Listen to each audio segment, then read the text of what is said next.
Sorry. Oh, no, remind us. That was I'm going to forget about that one really fast. That was a tough game. We did not play well. Credit to UCLA, they're really good. I wouldn't be surprised if we're not in the Final Four. Coach Close has done an incredible job. She's built a really deep, good team that has, I don't think they have a lot of weaknesses. And they came out and they punched us, and we never bounced back. We had a run or two in us, but right after that, they stopped the runs. And we had a tough time scoring. We had a tough time moving the ball. They made everything tough for us, and they controlled the boards. The only good thing we did probably today was we turned them over, but then we couldn't convert. So it's just a tough one that we really have to forget right now. And I think if I look at the whole season, I'd say got killed by Stanford here, played a bad game at Oregon, and then these are our three worst losses of the year as far as performance. And they punched us. We could not bounce back. So they're just really good, and we played really bad. We were very tight. I don't know why we were so tight. It looked like we had the pressure to win, and we had no pressure, but we played with a lot of tension. So it happens.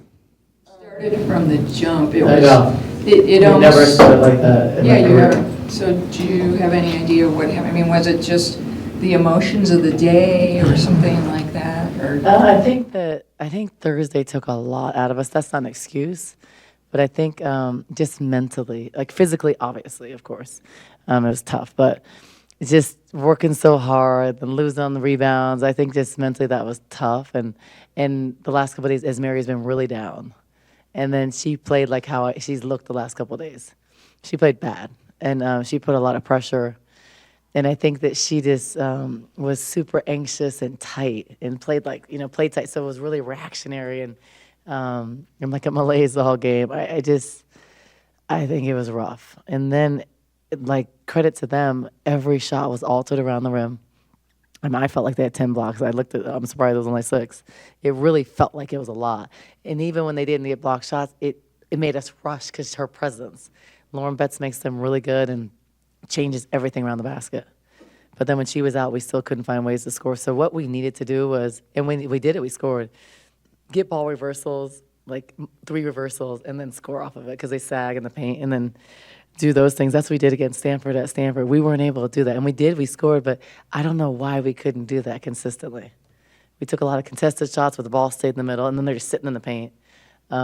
We couldn't really move them like effectively. We couldn't take advantage of their mismatches because they switched on balls.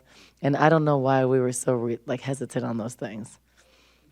Takeaways, like the season high 30 today. Talk about the resiliency. What's the what? 30 takeaways. Turnovers. Oh, yeah. Yes, sorry. Four turnovers. Yeah. Can you talk about the resiliency, playing 10 more minutes 48 hours ago, and then having the ability to overcome those? Yeah, I think that is an excuse, but it's a reality. But we've been there all year, so I don't think physical fatigue was the huge factor. It might have been a part of the equation, but I think the mental fatigue was the factor. Because mentally, we weren't able to do stuff that we normally do. Like, they just freely move the ball. And we were so reactionary, and we've been fatigued all year. It's like we've been like this. So I don't think it was a physical. I think it was a mental stress and tightness and emotions. But some of the players, like, I kind of knew Esmery would probably play like this because of how she's been down. So it was a struggle. And then defensively, we were like a step behind. I got to sneeze. Sorry. Oh, excuse me. But yeah, it was just but no one played well. Like, Jada struggled, took tough shots, contested, just not off a rhythm. Courtney took some tough shots, but she did some good things. But 3 for 11, 0 for 5, 3 for 9, 1 for 10. Everybody was bad at the same time. Usually, one person kind of steps up. We could not get that one person. But credit to them because they made it hard for us, and they guarded us, and they altered shots. So, I mean, they strong-armed us. Good thing was Brea played 30 minutes for I think only the second time this year. Just being able to keep her on the floor and how important that is going forward. It's really important, but I think she's got to get better defensively. If we keep her on the floor, she's got to be able to deny and trap and rebound better. but it was a growth. I mean, this is a moment she was smarter. She didn't get any stupid fouls. She got some fouls because of like the guards getting beat, but they weren't bad fouls. And she played so much smarter. So that is a growth, and we need her, and she's improving. It's just we had a tough time scoring. I mean, not one person had. We had one player in double, so Helena was 7-14, but no one else could score, and we are not going to win like that. Our game is 5 people are in double digits. So Sky was in foul trouble. Isis was in foul trouble. Yeah, we just really struggled. Jada doesn't typically turn the ball over like she did today. Just tough. But, I mean, they made us play like that, so they're a good team. They're a lot better than we are right now. This is a different Arizona basketball team than we've seen the past few weeks, but you guys turn the page quickly. You have all year, but now is really the time to turn the page because it's one and done. What's your message as to why this team will be different in Vegas than what we saw tonight? Yeah, because we've never played consecutive games like this. And whenever we've gotten beat, we've always bounced back with a win or a good game, except for we had that road trip where we lost a couple straight. But we've been able to kind of overcome and get better. I think we should feel confident against Washington. We know what to expect. They're not like Stanford. They're not like UCLA, USC. They're good, but it's different. I think we have struggled with size inside, and someone like Betts, Cameron Brink. We've struggled with big post players. Sorry. So I think that we have to do it. So there isn't like a wait and see because it's probably going to be the game that decides if we.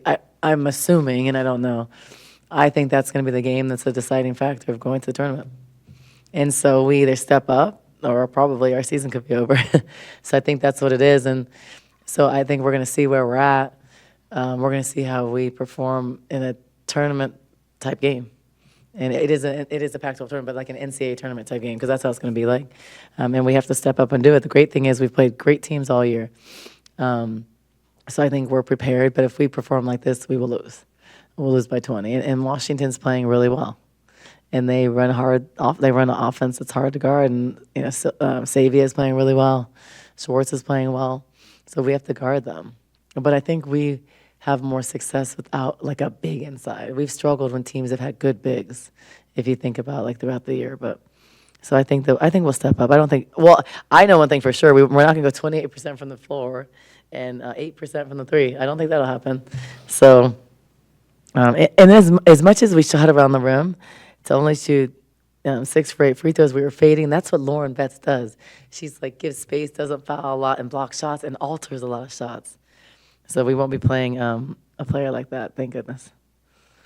That sort of reminded me is that we were watching, especially the first half when we can see the game, when I can see it, as opposed to over there. On offense, it reminded me of those games you used to play against Stanford. We call it, the trees, where just by standing there, she disrupts how you play and you service shots, right? Instead of just going and playing your game.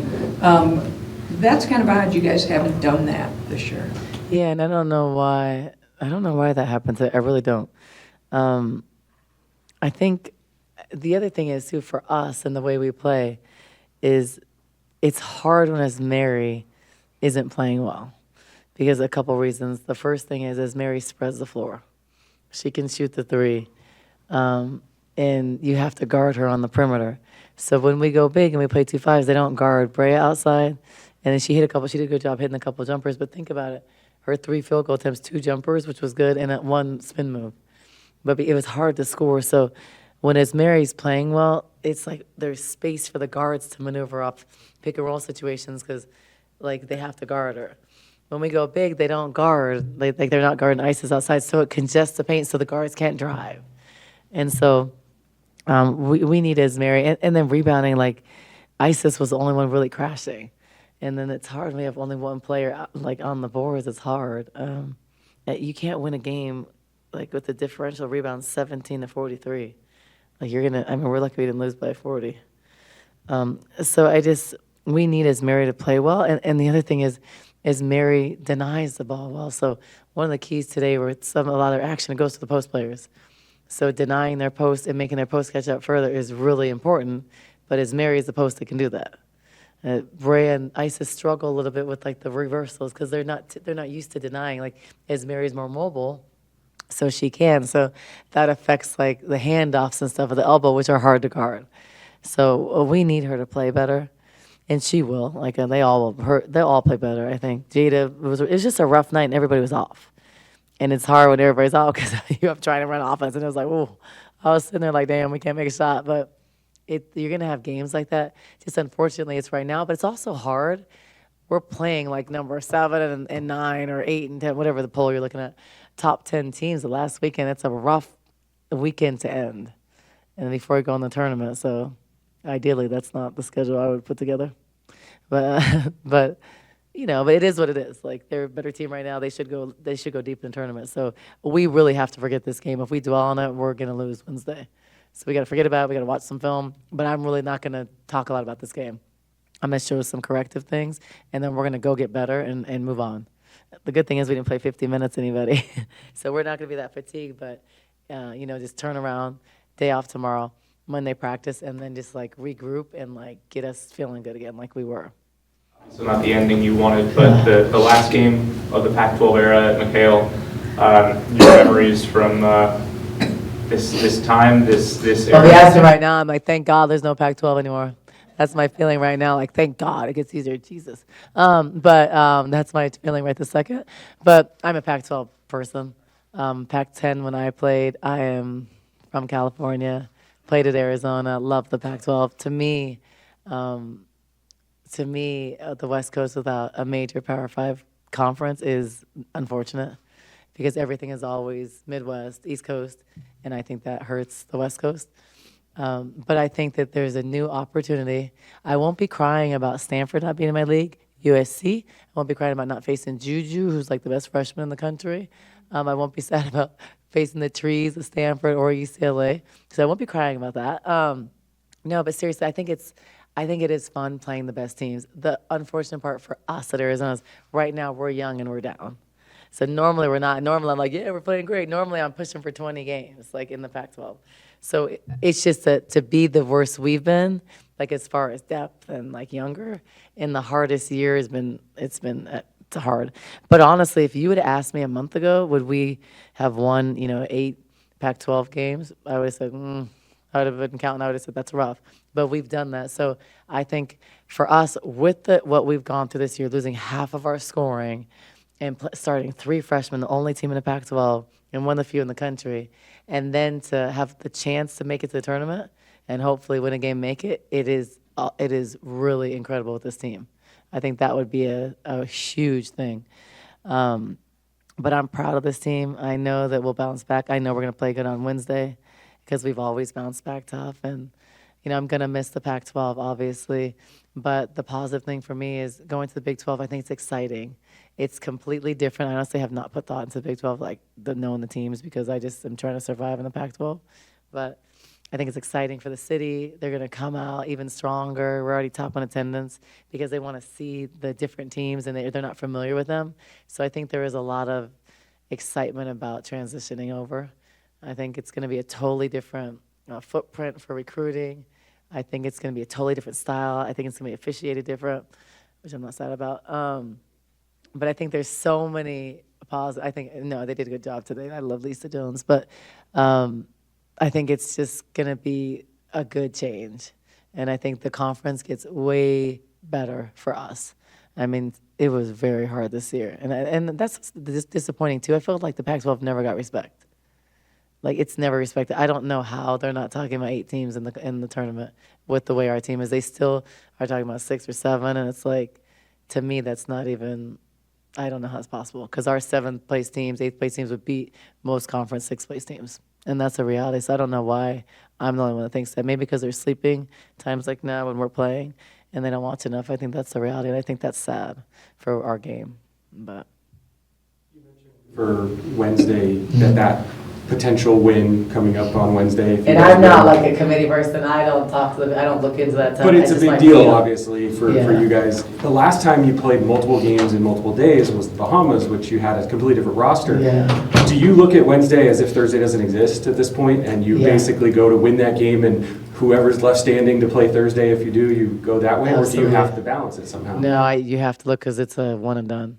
So I wouldn't even think, like, as a staff, we'd prepare. Someone would be doing the scout, and we'd be doing prep to have it ready, but I wouldn't even talk to, like, I would be preparing, kind of, but I'm focused on Washington. If they weren't a good team, then, if you'd probably win that game, but, like, right now, they're playing good, and it's a hard game. So I think it's only talking about Washington, only focus on them, and just not even looking ahead. And then you just kind of go as it is, because there's going to be upsets, too. From seeing them, obviously, in that overtime game that you guys won, is that? But kids, like, there's so much stuff that goes on every day. Like, they don't remember a lot. Like, if you ask them, like, a month ago, how did we lose at Washington? They're going to be like, they'll remember that. But it's like, it feels like it's been longer. I think that does help. We've also guarded Princeton action, like, all year with every team. So I think that we just remember, okay, they play really late into their shot clock, and I think the kids will remember that. But I don't think I think they just play. I don't think they're, like Isis played really well, so she's going to be really confident against them and want to do well. But I don't think that they think, oh, it's only 2 weeks. So I guarantee they don't remember when it was, because so many things happen, and it feels to me like we played UCLA and USC a month ago. It just feels like a long time, because there's like so much stuff every day. So, but I think they're excited. For the freshmen, it's their first Pac-12 tournament. They don't know what to expect, so they're going in. They're not afraid or anything. They're just like, they don't know what it is. And so they just go out and, like, play. So I'm excited for us. Going back to senior night, do you think there's any extra energy or motivation from the lower classmen like Jada or anyone I think emotions. playing for the seniors? Yeah, Jada was tearing up out there, at the end of the game. I think it's just you love your sisters. We have really good chemistry, a really cohesive unit that cares about each other, that has each other's backs. And, when I was subbing Isis, and I wanted to make sure I gave that to her. I know that was annoying with the subs, but I wanted to get her in, get her out. Like, that was important to me. And at first I wasn't going to be able to do it because it was only going to be a second, so I was kind of glad the free throw happened. But, they're going to miss Isis. Isis is a connector. She's a great teammate. I hope that she changes her mind and comes back. And if she doesn't, like, she'll still be a part of our family. But they really like her, and so they're gonna miss her. She's like their big sister, because she's a grown woman, and they're youngsters. But she led them a lot. She taught them a lot. So they're sad. And then Esmery, they all love them. It's not like someone didn't like them. So I think it's sad. And then Pueyo has been with me 5 years. So it's like, it's sad. Salvo was a little bit emotional too about that, because you pour so much into these kids. Salvo and I went over to Spain to recruit Helena really hard. He had been to Spain like multiple times, and worked really hard. She didn't speak any English, and just she's changed so much. Her family's amazing. So when you lose kids like that, it's sad, because you're like, can't you just stay 3 more years, And then Esmery's only been with us 2 years. I wish she'd have been here longer, but watching how much she's grown and matured and led our youngsters and played so hard and gotten better. She didn't play her best game the last couple of games, but she's improved. And then Isis, it was just a short year. But she's helped us in so many ways. So I was hoping the crowd would be like, 1 more year really loud. You got Brooklyn in. Yeah. So that was, I know it was just a sub out so they could have their senior night, but it was probably a good thing for her to just even get on the court to feel what Mikhail feels like. For sure. Yeah, because for her, I feel bad for her. She's just been thrown into the fire. But having like more time this week is going to help us kind of prepare her, teach her a few plays, let her she hadn't really been to practice. I think she's made probably like 2 practices because her class like couldn't change because she had that set. And she's a really good student, so it'll be good. She'll practice. She'll be on the road with us. I can at least get her a couple sets in case we need her for a few minutes here or there if there's foul trouble, because she's actually a good player. She can shoot the 3. She's strong. I think I'm excited to work with her the whole offseason, because she's better than any other walk-on would be, and she's better than or just as good as a lot of freshmen that you'd recruit. So I think we can develop her. I really do. And she's 6'1", probably can shoot the 3, and she's strong. So I'm excited to see what we can do with her, because I think she can help. And Aaron's going to get healthy. Monte is about to be cleared. I won't play her, but I think I'm optimistic about the future. And we're definitely not going to have 7 or 8 players next year. I can guarantee that.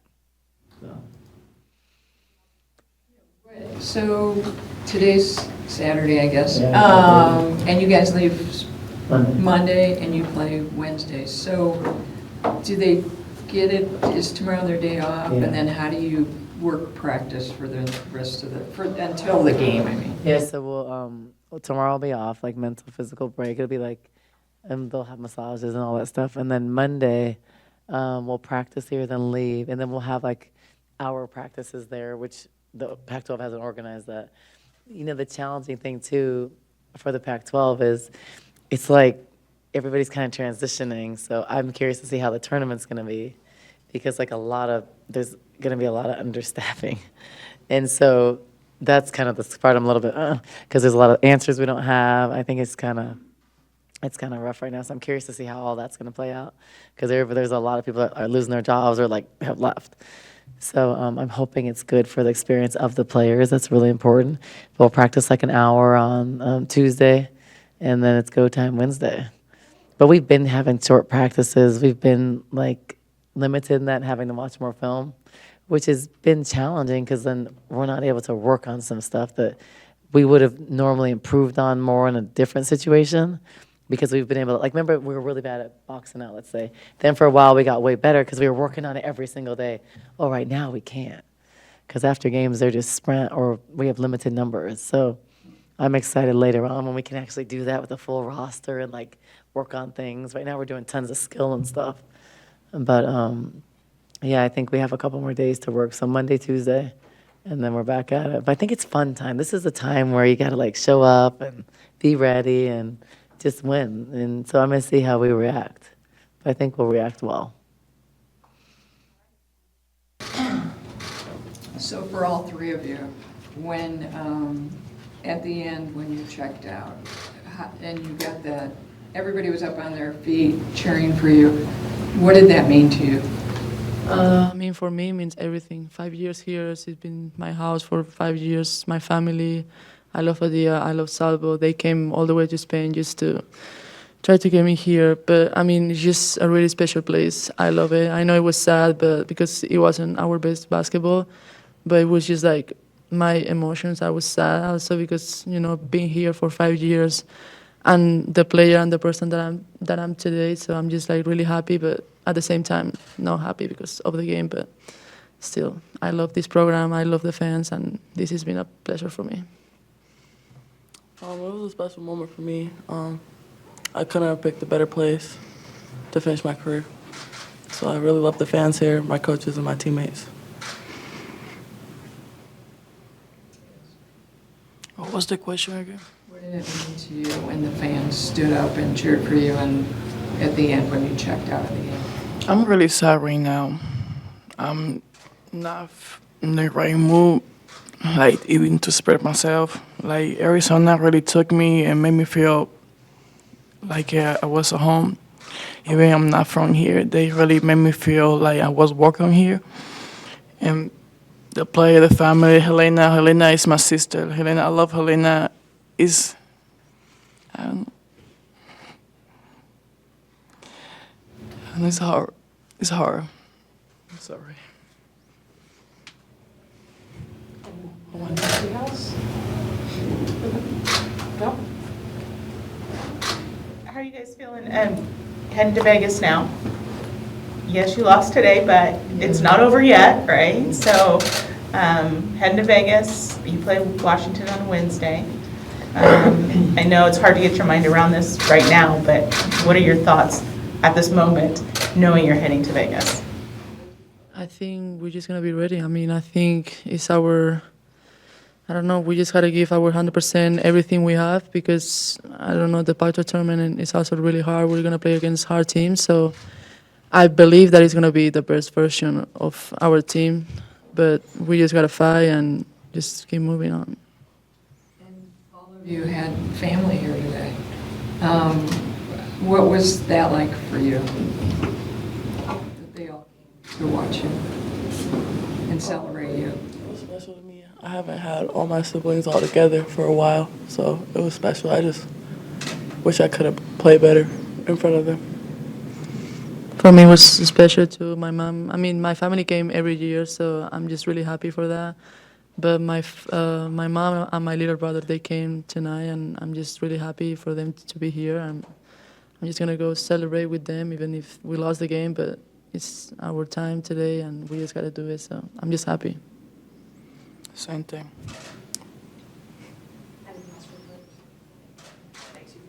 Thank you. Thank you.